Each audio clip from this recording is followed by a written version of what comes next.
Premier aperçu ya image oyo ya marche à lobby oyo elekai bongo na TV5 Monde bandeko na biso tolanda. Ils ont commencé à se rassembler sur Kianza, une avenue du centre-ville de Kinshasa, la capitale congolaise. Mais les participants à la marche ne sont guère allés plus loin. Très vite ce samedi, ils ont été dispersés par la police, usant de gaz lacrymogène. Pour les forces de l'ordre, le lieu de la manifestation n'était pas celui autorisé. Pour les manifestants, c'est un déni de démocratie. Dans ces pays, nous n'avons pas la démocratie. Mais ce que Félix Tshisekedi et Antoine Tshilombo, il nous a menti avec le peuple d'abord, une escroquerie à outrance. Nous voilà. Le peuple ne sait pas se prononcer, le peuple ne sait pas se décider. Mais nous allons marcher. Et s'il compte sur la tricherie pour 2023, s'il compte sur la tricherie, nous allons le faire partir avec la population. La centaine de manifestants s'étaient rassemblés à l'appel de personnalités de l'opposition qui voulaient protester contre la vie chère. Parmi eux, Martin Fayoulou, candidat à la présidentielle de 2018, qui revendique toujours la victoire. C'est la démocratie? Non, ce n'est pas sérieux. Et nous avons démontré que le peuple est avec nous. Martin Fayoulou a réuni désormais autour de lui d'autres personnalités politiques, des déçus du kabylisme désormais dans l'opposition. Ainsi Augustin Matata Pogno, ancien Premier ministre, ou Moïse Katumbi, ancien gouverneur du Katanga. Tout ça, c'est M. Tshisekedi, c'est très triste. Nous étions avec lui à l'opposition. Et si on ne doit même pas respecter la population congolaise qui veut marcher parce qu'il y a la vie chère, il n'y a rien qui marche dans le pays, il y a la corruption. Et comme dictature na kati ya mboka eza bien te, mboka ezotambola bien te, batu bazalaki na opposition baki osala marche. Quelle haine qui mutema mabe. C'est triste. Si ça venait de quelqu'un d'autre, je serais d'accord, pas Félix. Vie chère, violence dans le sud, les motifs de mécontentement sont constants en RDC, mais la perspective de l'élection présidentielle en décembre prochain fait monter la tension. Au pouvoir depuis janvier 2019, Félix Tshisekedi est candidat à sa réélection. Marambo boye, toloba te. Tozo balancer par image moko ndambu tolanda tito okoma na suka. Le pays va très mal, je vous jure.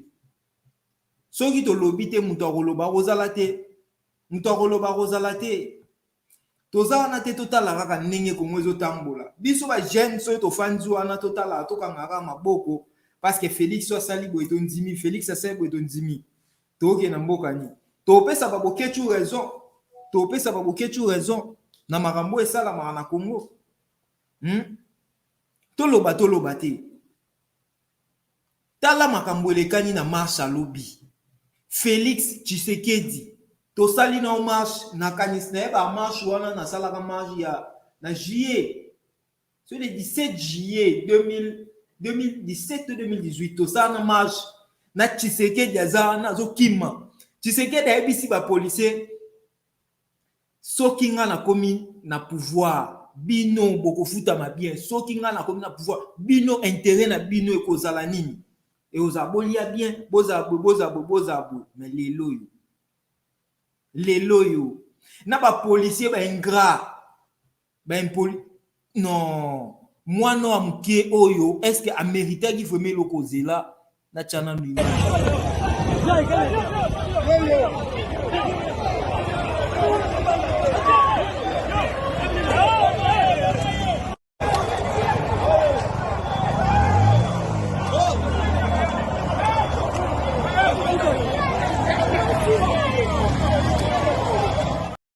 Boye bisanga mwana wa muke a mérité nini mwana 11 ans, mwana 10 ans, soki 11 ans a mérité nini ba policier ya ba imbécile bazanga maele na mutuna bango tomonaka ba marche ba mboka ba ninga ndenge basala ba marche ba policier bazalaka na pona ko recadrer population ba policier bazalaka na pona ko recadrer ba ndenge nini makambo fo etambula mais o biso ba policier baza contre biso. Un policier azobeta député, un policier azobeta population nae. Mais où va le pays?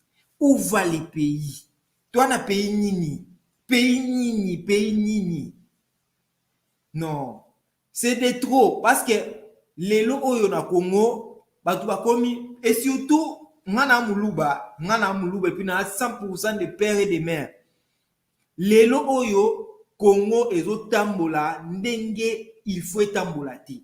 Soki ba Congolais ba lobi te muto akoloba kozala te. Mwana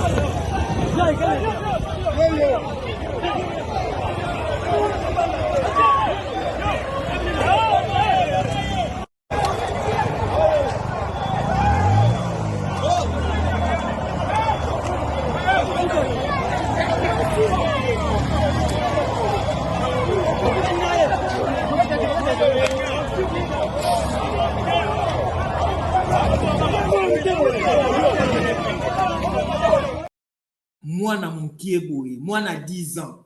Bobetie lokola nyama, bobetie bobomaye. Combien de personnes bakufi na marche à lobby? Normalement marche à lobby, elinga s'est passé boete. Même Moïse Katumbi akamwa bito zalaki na na opposition, Félix akokosa lokote, mutu muso akokosa lango. Matata ponya lobby, o elekana era Kabila ezalaka même pas boye.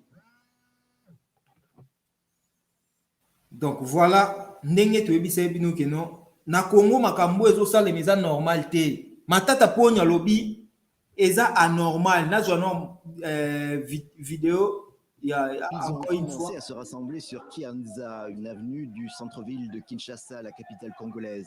Mais les participants à la marche ne sont guère allés plus loin.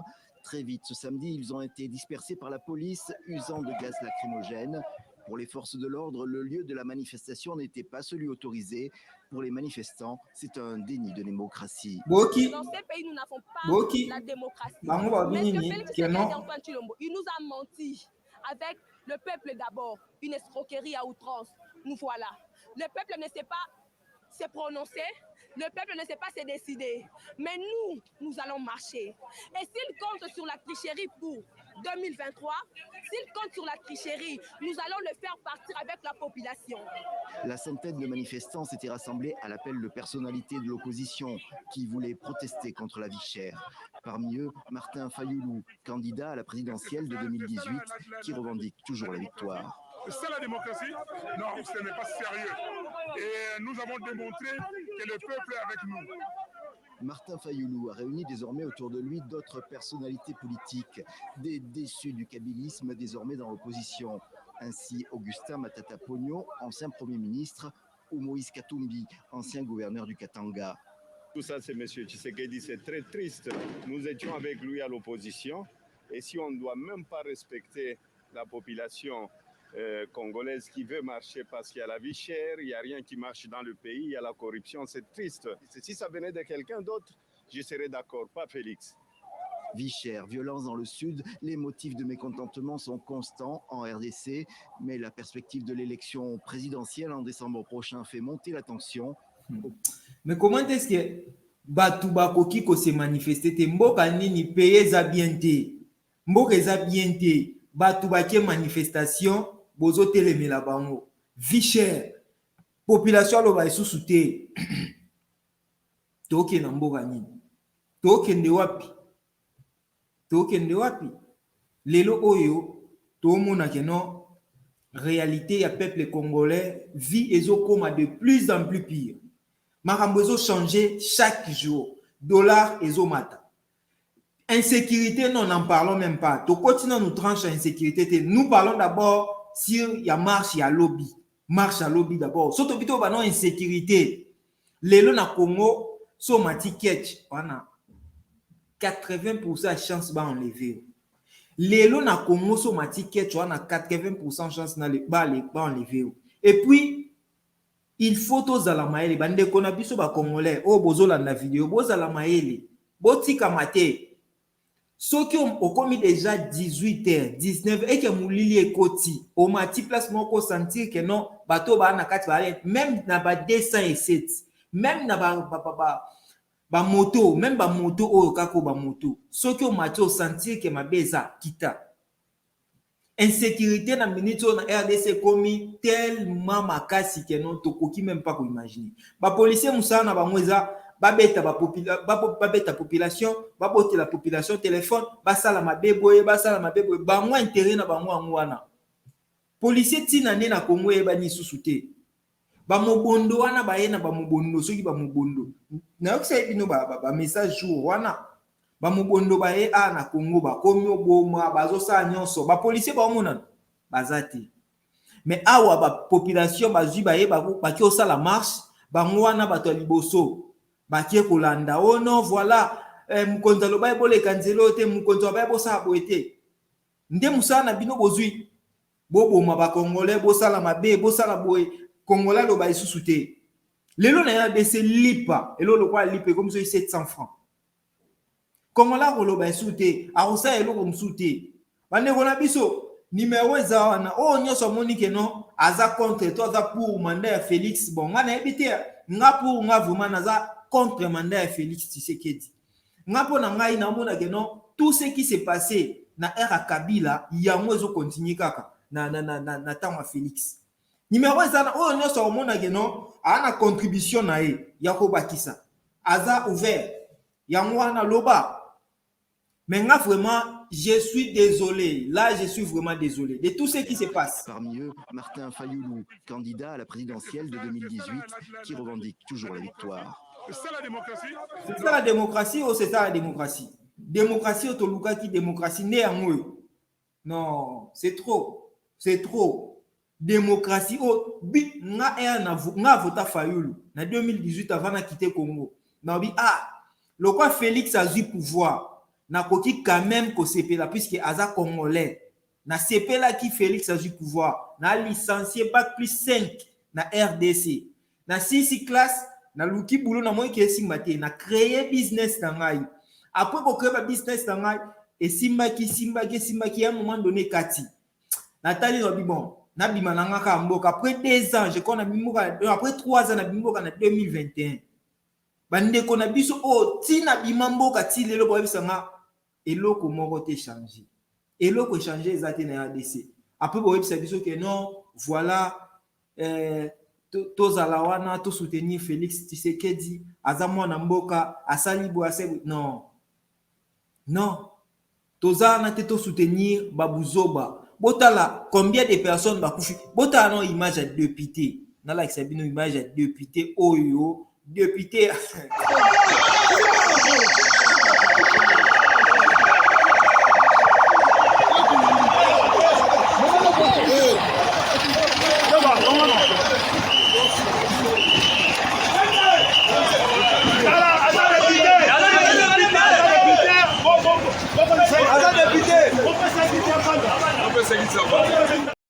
député wana image ya député bozo yana chela bino quelques images ya marche à lobby po eza pasi komona vraiment makambo bozo le kana ya DC vraiment eza pasi c'est dommage kozala na mboka lokola Congo eza pasi point de presse de l'opposition OK tozwa point de presse ya opposition na chela bino no point de presse au Tolanda et bon to continue na bino.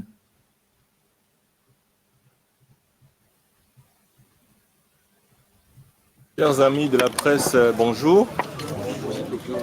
Au nom de mes collègues, Moïse Katumbi, Délice Sanga et Martin Fayoulou, je voudrais prendre la parole pour vous exposer les 5 points principaux à l'ordre du jour. Le premier point, c'est l'objet de cette marche, la marche de l'opposition, la marche du peuple. L'objet, c'était de protester, contre l'insécurité presque généralisée dans l'ensemble du pays. Nul ne pouvait imaginer que les alentours de la ville de Kinshasa pouvaient être aussi affectés par l'insécurité, mais c'est le cas. Ce n'est plus l'Est uniquement, mais c'est l'ensemble du pays. Deuxième point, c'est la vie chère.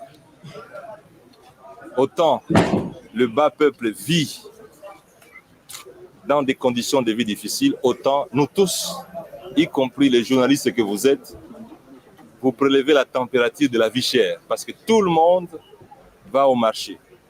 Même les LIPA. Tout le belano likambo vie chère na kati ya RDC. Likambo vie chère o na kati ya RDC to ebite komi lo wa eloko mususu.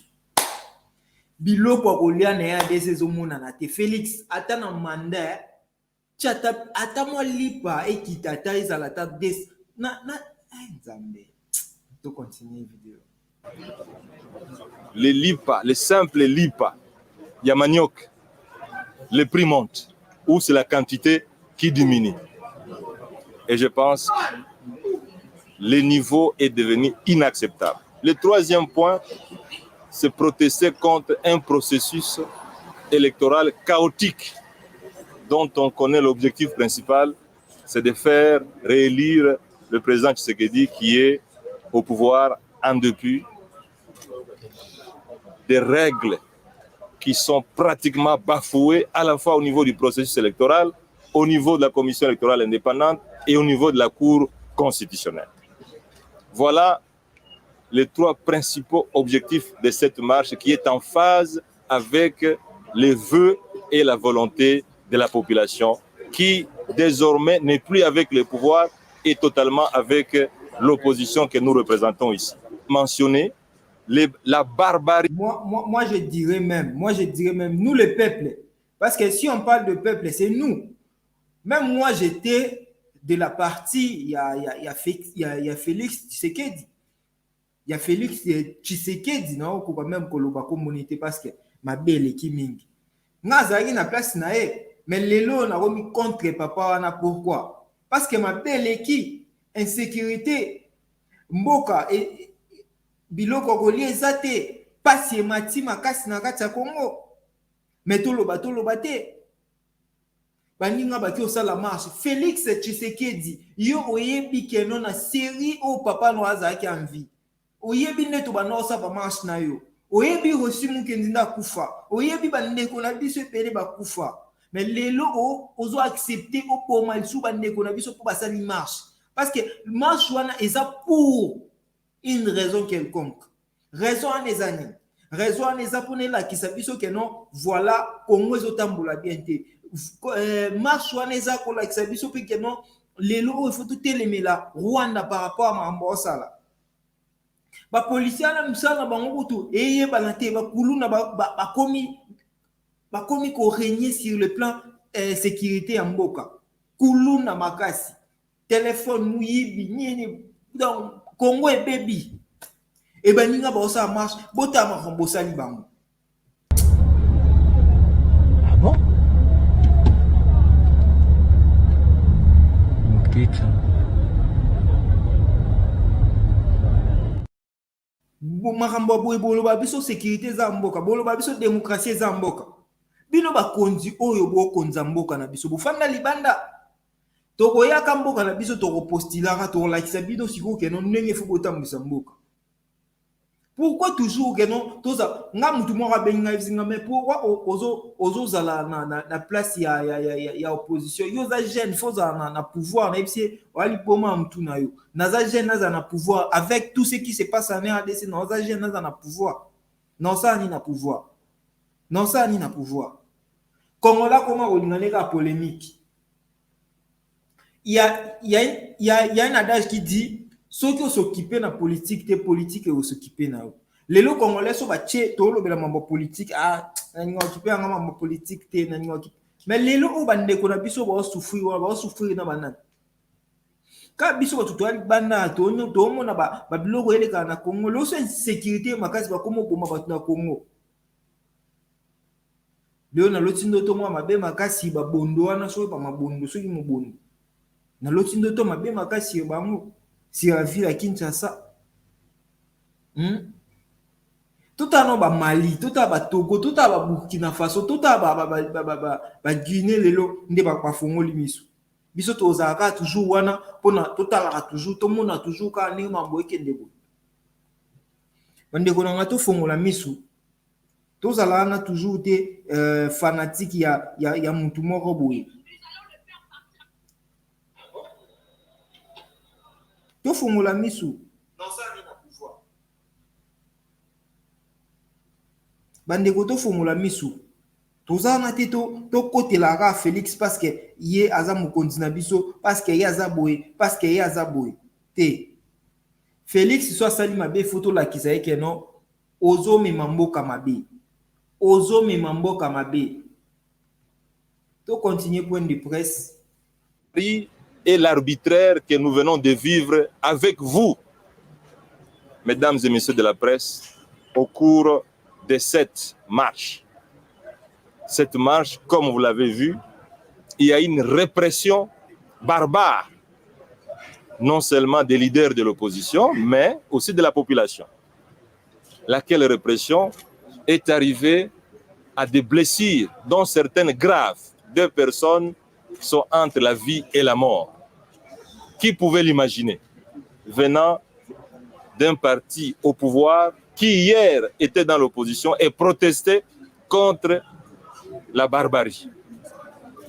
2 députés, l'un provincial, Mike Mukebai, l'autre national, Ados Ndombas, ont été malmenés comme de vulgaires citoyens, alors qu'ils sont bénéficiaires d'une immunité parlementaire. Nous qui vous parlons, nous pouvons savoir comment ce régime bafoue l'immunité parlementaire. Il y a eu plusieurs interpellations, près de 14 interpellations. Nous espérons que ces personnes seront libérées aujourd'hui et aujourd'hui seulement. Il y a eu aussi le sabotage des véhicules des leaders ici devant vous. Certains véhicules ont même reçu des impacts graves parce que, comme vous le savez, des balles réelles ont été utilisées. Des balles réelles. Des balles réelles. Voilà les résidus qui sont tombés dans le véhicule des leaders de l'opposition. On vous dira qu'il n'y a pas eu de balles réelles. Regardez les balles réelles. Nous ne sommes pas quand même allés chercher ça dans la cité. C'est des balles, c'est des douches qui sont tombées dans nos véhicules. Des balles réelles. Quel était l'objectif principal si ce n'est celui de nous éliminer tous physiquement? Donc vous devez remercier Dieu que nous soyons vivants. C'est vraiment douloureux de voir tout ceci se passe au Congo parce que Félix Tshisekedi aux Aïgina baninga na pouvoir au se comporter pour non. Oza mutema mabe papa, oza vraiment mutema mabe Félix, oza mutema mabe. Nous vous annonçons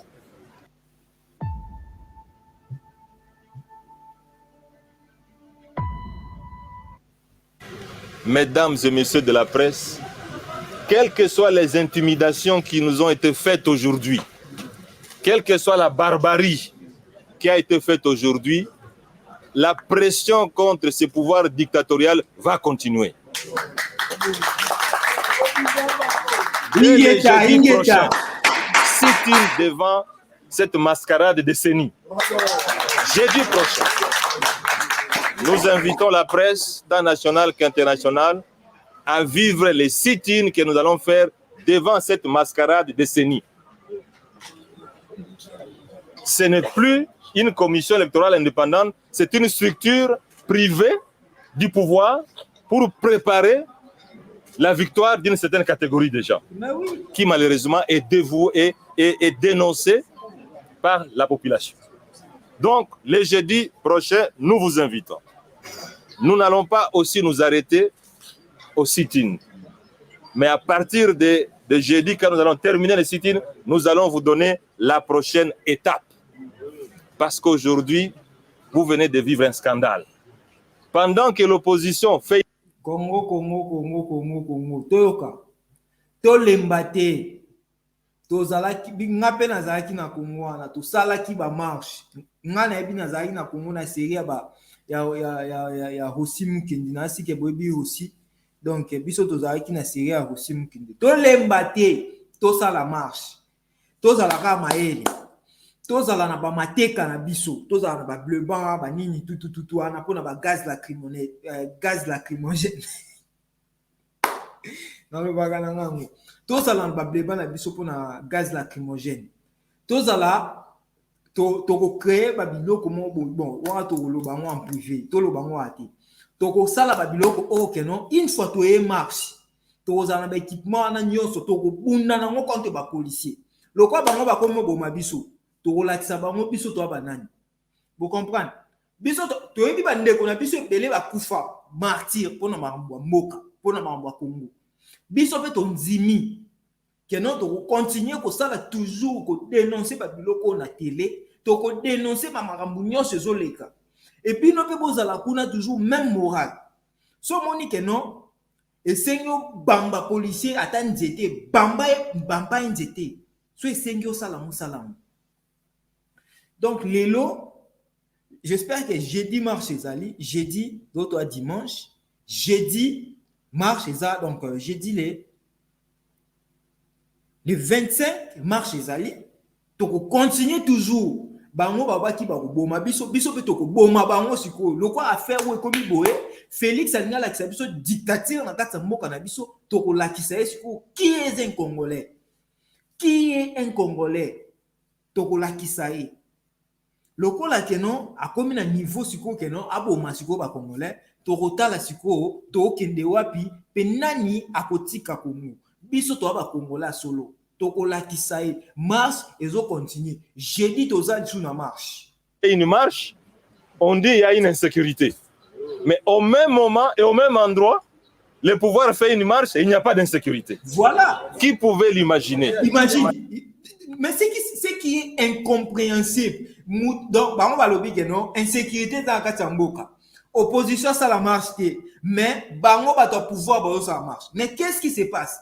Oh, mais est-ce que Bozama yeli, Bobi, non, insécurité dans la mboka, bah, toi, ça marche, tu peux si bien itinéraire, tu peux si bien itinéraire, bon, ok, ton dimi. Mais pourquoi, Bolobi, non, biso tout ça marche, mais bino ça marche. Donc, insécurité, ça va l'empandi na biso, bino, insécurité, et ça, toujours continuer. Total, bino na misumi balé, et puis tokoye balé. Avec des machettes. Qui pouvait l'imaginer que ce soit le président Tshisekedi? Et bon, vidéo, la vidéo, eza yaba nani batu bana pouvoir batu IDPS bazo beta opposant moko boze la accepte do vidéo yango vidéo oyo bota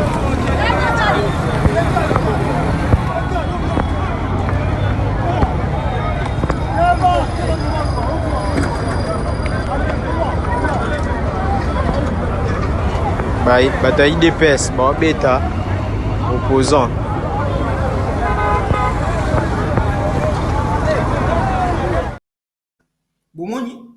Bomoni ndenge bazo beta opposant. Toko continuer, toko silisa mona Congo. Toko tala nana otika pouvoir. Dont le papa a passé près de 37 ans en train de lutter, même injustice que nous vivons aujourd'hui. Qui pouvait l'imaginer? Ce qui s'est passé aujourd'hui est d'une gravité extrême.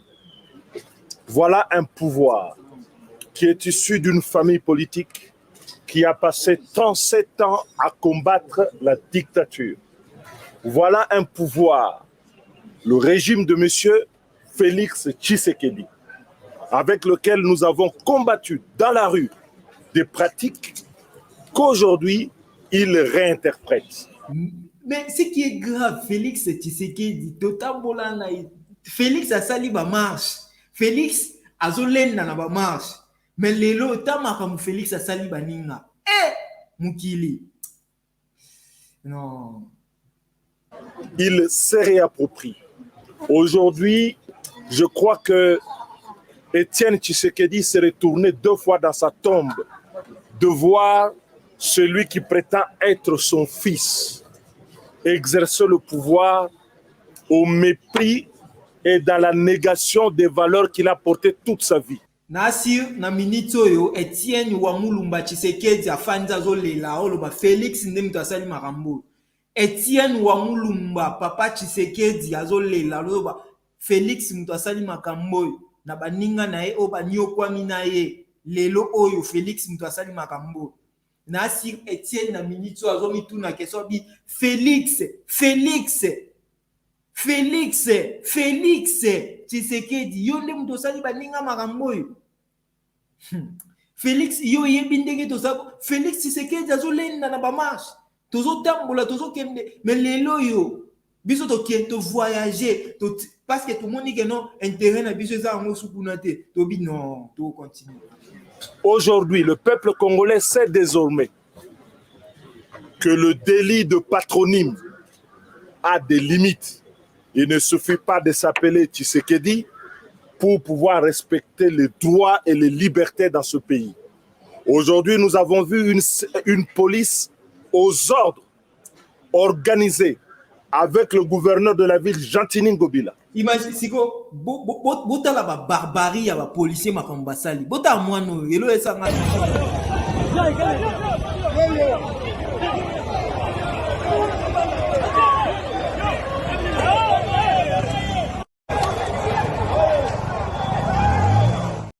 Bota la bomoni vidéo mwana na, bota sko député national ni basali.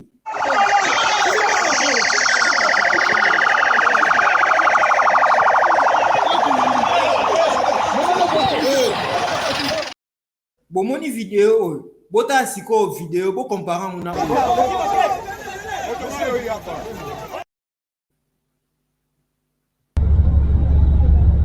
bon?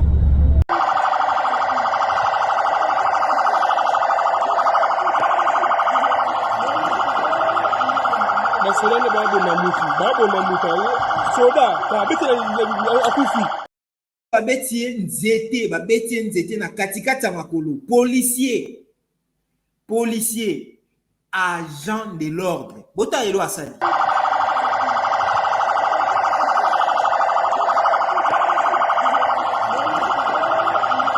Nasolane babo mamuta soda ka akufi. Abomi ka ntakufi soda bomi. Bomoni après boloba wana ba soda. Donc batinda ki bango mission, ba policier batindi bango mission contre population. C'est clair, tout est clair. L'obstruction à une marche pour laquelle nous avions déposé dans les délais les parcours, les itinéraires. Nous avons vu une police encadrer ce que la loi proscrit, mais dans tous les pays. Des manifestants, parce qu'ils sont des l'UDPS, manifester avec des armes blanches. À croire que ce que M. Jean-Tini Ngobila a dit, a avancé comme raison du report de notre marche du 13, c'était une insécurité, mais une insécurité créée, organisée, encadrée par le pouvoir, le régime en place, qui désormais a peur de voir le peuple congolais exprimer en toute liberté, de manière pacifique, sa réprobation et le rejet du régime actuel. Nous voudrions également remercier les Congolais qui ont été présents, qui n'ont pas reculé devant les intimidations et qui sont restés avec les 4 leaders sur le lieu de la marche avec une seule ambition de marcher et d'exercer leurs droits citoyens. With Photo Vibrance, you can transform any photo into a mesmerizing moving image in just a few clicks. Simply drop your image into Vibrance and choose the effect you want to create. Then select your preferred resolution. Inside the editor,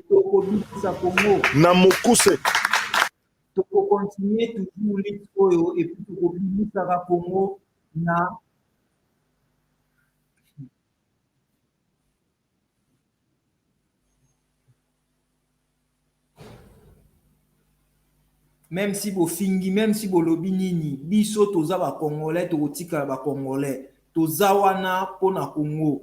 Même si bo fingi bo bike ona bo koteli Félix, eza problème te. Ya problème te. Bo finga boloba o boza ngo posa koloba, tondimi. Mais biso souci na biso eza que peuple congolais lelo il faut être libre. Peuple congolais faut lelo atika la libre. Na lingala. Na lobi boy biso tambolaki pona kobuka eloko moto te pona koyiba te lelo eloko kamisi biso eza ya komona hôtel de ville à Kinshasa monsieur Jean-Tini Ngobila na régime ya papa Tshisekedi oyo papa Tshisekedi ya tiki bato balobi bazali bana na ye bakitani na ye pe bakosala makambo ye moko abundisa ki vi na ye mobile. Tokomi komituna eske penza Chilombo azali penza mwana politique ya papa Tshisekedi ya kokamwa lelo na Kinshasa Tshisekedi na pouvoir bako beta masasi badouille oyo bako sabino te tolandi na ba radio balobi babeti babale te ba oyo euti misato bako beta babale réel na tina nini baboma bato makila ya bana mboka etanga eloko biso toboya na mboka na biso totambolaki tolobi pasi eleki kwanga emati prix me eza kokonda lipa emati talo pe bakondisi yango même lipa o bango moko balobi bakosala na manyoko ekomonana te pe emati talo yango tolobi biso baso tokotambola po pasi eleki tokotambola paske moyibi eleki likambo na kanyaka likambo na corruption likambo na impunité okotambola komona moto lelo moyibi lobi na gouvernement lelo moyibi lobi bapesi ye grade mboka nini ekotambola lolenge wana nde eloko liboso totambolaki ya mibale ezali kolekisa na mboka molongo mobimba na bana Congo ke tozali elongo biso baso balidero mine totelemi pona kotelemisa bana nyonso ya Congo sima ya koboya likambo ya moyibi ya makambo ya maponami yango tolobi boy oyo ezali ebandeli ya makambo ezali suka te pe topesi bino longonya mingi tosengi na bana nyonso ya Congo le jeudi prochain tokosala sitting kuna na seni oyo ya lokuta seni oyo batondisi bato bauti ngambo moko na tina ete soki tokei na maponami oyo ya lokuta babimisa obe candidat oyo bango balingi koproclame a gagné te babimisa ye lokola président de la république babimisa badepute oyo ya konome eloko ya misato tolobi insécurité eleki na mboka na biso insécurité eza kouta wapi eza kouta banguna bakoti mboka na biso solo mais eza kouta pe na badesizio ya mabe baza kokamata bisimbasimba bakota EAC mabe babima EAC mabe basala état de siège mabe bato oyo bazali capable na capitale ya koencadre bato bakotambola na bamachete mpo na marche bakokotisa sécurité na ndenge nini na kati na mboka yango tolobi boye tokotambola contre insécurité tozali nsima ya mapinga ekolo na biso kasi totie mpe mosapi tolakisi ete mabe oyo ezali na cadre ya insécurité euti na badécision mabe oyo gouvernement régime ya Tshisekedi bakozwa na mboka na biso.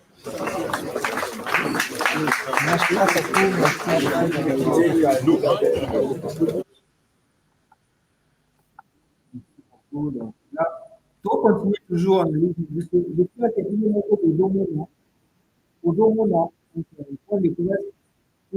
quelques images, il y a marche à lobby et puis tout mes cas choses qu'on discuter là bino pour cette deuxième partie.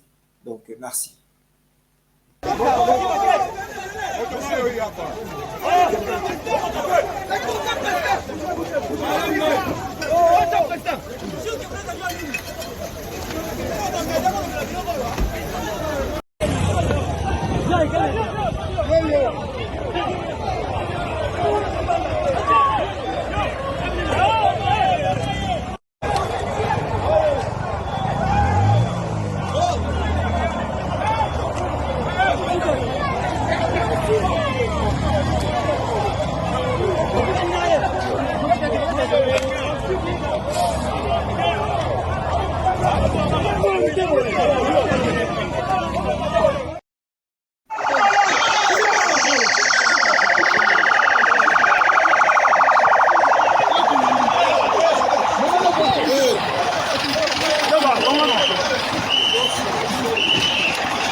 Voilà, pour la marche salamaki lobby vraiment donc Vraiment, nous sommes vraiment dessus de tout ce qui s'est passé et vraiment, nous disons vraiment non à la dictature à la RDC et surtout non à l'insécurité à la RDC. M. Félix Antoine Tshisekedi était toujours là dans l'opposition avec nous.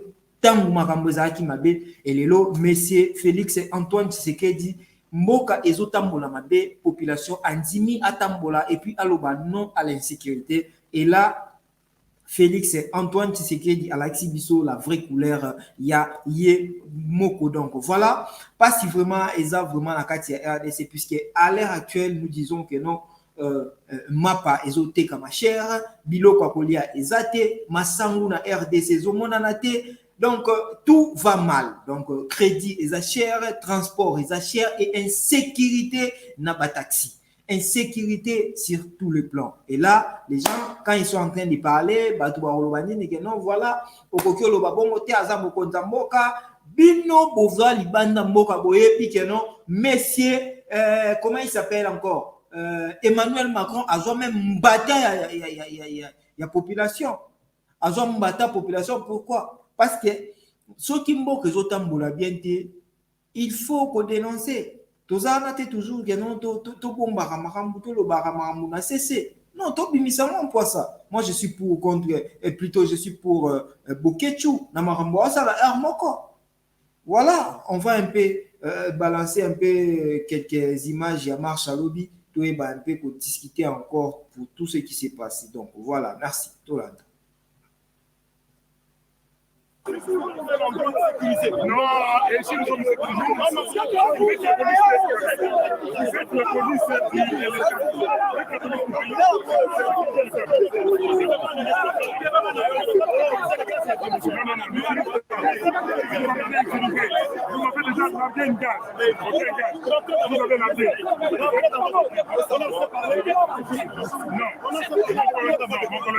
préparez-moi une équipe de charge. Non. Préparez-moi une équipe de charge.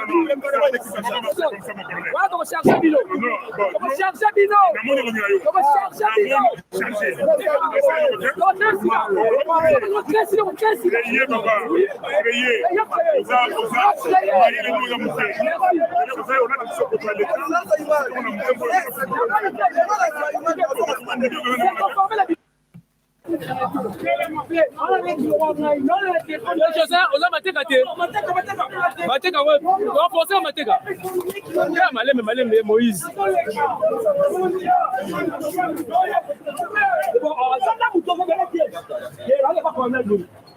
C'est bon. Ozu Mateka.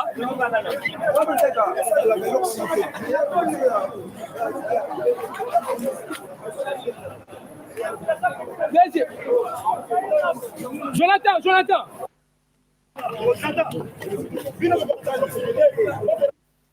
C'est pas le deuxième, mais c'est là. C'est pas ça. C'est un chef de l'État. Un président.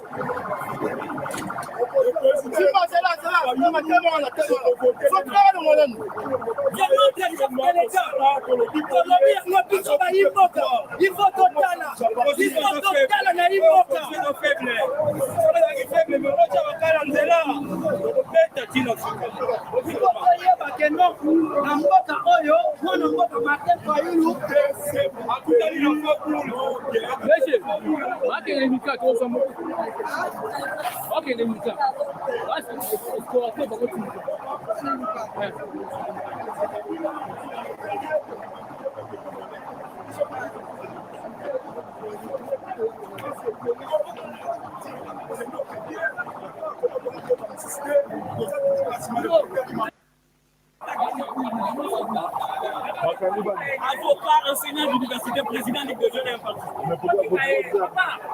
L'expression est Aristote, je m'appelle Aristote. Président de la Ligue de Jeunes. Je viens d'être pris devant ma chaire alors que je suis un avocat, un enseignant d'université et de ce point un doctorat en droit.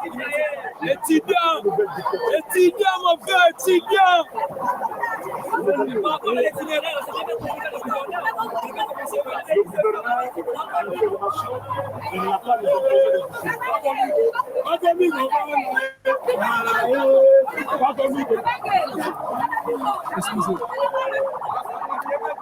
c'est pendant le gars ton longue. Ah, place c'est s'occupe. La place est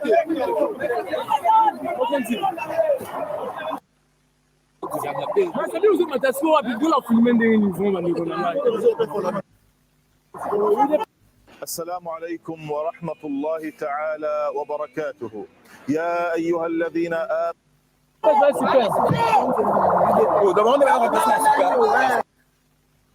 Pas comme ça. Oh.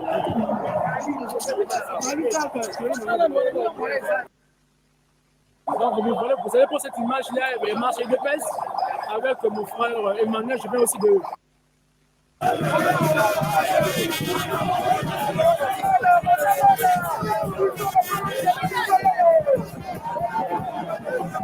Ça, c'est l'UDPS.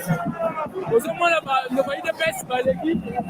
On a buté comme ça, pour sur l'itinéraire à Manila. Donc, je vais voir.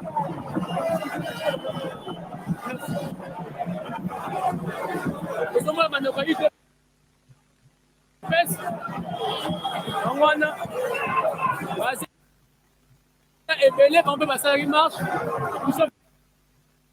Donc, au moni, Mamboleka na kumweza ke IDPS ça qui marche. Et puis, opposant peut ça qui marche. Mais marche ya IDPS ba beti mutute ba toucher mutute. Bazu marche ya opposant ba beti ba député ba beti population ba beti même bana mike bana ba 10 ans ba 11 ans bazaki wana ba obeta bango. Est-ce que moi na 10 ans 11 ans ebi eloko ça? Okoke ozwa te olongo li oche la mpandi. Marche IDPS wana, marche IDPS. Vraiment très nombreux.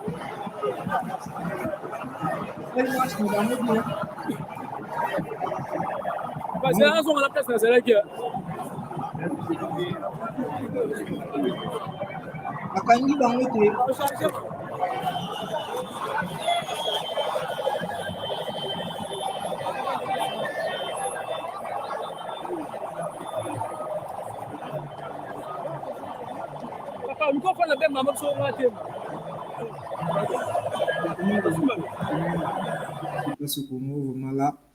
J'espère que vous avez tous regardé tout ce qui s'est passé au Congo. Vraiment, ça fait mal de voir tout ça. Et puis, les gens disent encore que non, voilà, Félix a quand même quelque chose. Et puis, au côté là, on a pour Félix, mais la minute on a pour Félix. Nazaki pour Félix, mais la minute on a pour Félix. Parce que Félix à côté d'un pouvoir non ba qui bon. Félix ça mon mboka, Félix ça muto tout ça ni ba marche, Félix ça muto tout ça n'est pas m'embelé. Mais là, je suis désolé de voir tout ceci. Je suis désolé de voir Maramba Boezo les Kanaya DC et puis mon Kunzambo Kazotala. Ayebi bien batu da bango ba ça qui na bango bundi na bango en opposition. Même Etienne Tshisekedi, ceux qui ont mon Marambo, je suis sûr que Azolé là, mais est-ce que Félix vraiment comprendre Mambo ça là? Ouais, bande konae, banyo kominae, mais lilo. Ok, voilà, merci beaucoup na bande konae sur bazaki pour nous rendre biso. Donc, tout coup à la prochaine, tout ça on a toujours pour nous partager, pour analyser tout ce qui se passe au Congo.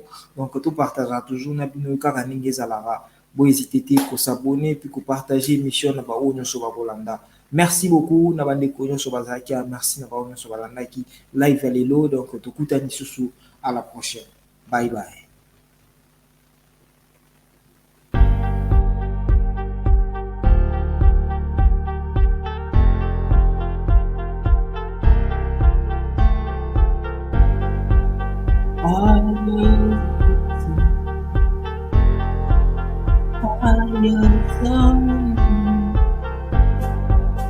Félix doit partir.